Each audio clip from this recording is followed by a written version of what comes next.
আজকে আমি আমার যে চিচিঙ্গা গাছ, সেই চিচিঙ্গা গাছ রোপণ করে দেব।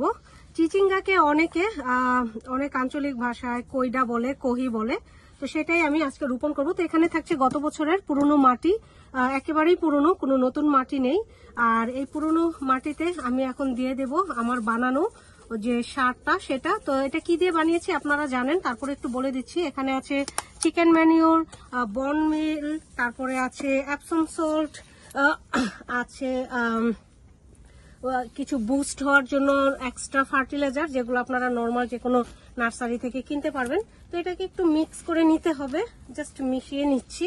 কারণ পুরনো মাটিতে আপনারা জানেন কোনো ধরনের সার নেই, নিউট্রিশন নেই। কারণ গত বছর যে প্লান্ট দিয়েছিলাম, সব প্লান্ট মাটি থেকে সব ধরনের সার খেয়ে নিয়েছে। তো এই জন্য আমি এটা একটু মিশিয়ে দিলাম। তো এখন আমি এই পটটাতে দিয়ে দেব আমার চিচিঙ্গা গাছ। তো চিচিঙ্গা গাছ একটু দেখাই, এই হচ্ছে আমার চিচিঙ্গা গাছ। আপনারা দেখেছেন গত বছর এই জায়গায় আমি চিচিঙ্গা রোপণ করেছিলাম এবং অনেক অনেক চিচিঙ্গা হয়েছিল।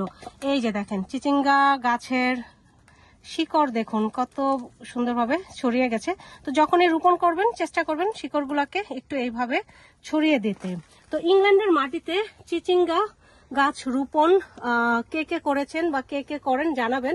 কারণ দেখুন বিদেশের মাটিতে আমরা কিন্তু চেষ্টা করি আমাদের দেশীয় সব ফসলগুলো ফলানোর।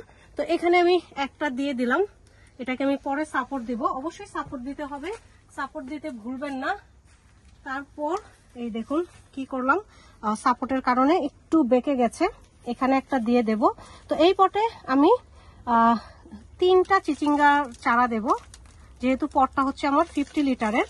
তো এই যে প্রথমে আমি শিকড়গুলা খুব সুন্দরভাবে ছাড়িয়ে নিলাম, নেওয়ার পরে এই জায়গায় একটা হোল করব, করে আমি দিয়ে দেব। তো এখানে আমার 2টা চিচিঙ্গা হলো, আমি এটাকে একটু এখানে সাপোর্ট দিয়ে দেই। আর এই পাশে দেব একটা। তারপর আমি এগুলোকে কিভাবে যত্ন করব, কি করব, সবকিছুই আপনারা পরবর্তী ভিডিওতে দেখতে পারবেন। আপনারা জানেন যে আমি কিভাবে যত্ন করি, আমার ভিডিওতে অলরেডি, চ্যানেলে অলরেডি দেয়া আছে, তো আপনারা দেখে আসবেন ঘুরে ঘুরে। তো এই তো ইংল্যান্ডের মাটিতে আমি রোপণ করে দিলাম 2025 মে মাসে আমার চিচিঙ্গার চারা। তো এই চিচিঙ্গার চারা থেকে যখন ফসল ফলবে সবকিছু আপনারা দেখতে পাবেন। তো আজকের মতো এ পর্যন্তই, ভিডিওটা আর বড় করছি না, এখন একটু পানি দিয়ে দেব। তো সবাই ভালো থাকবেন, সুস্থ থাকবেন, ধন্যবাদ।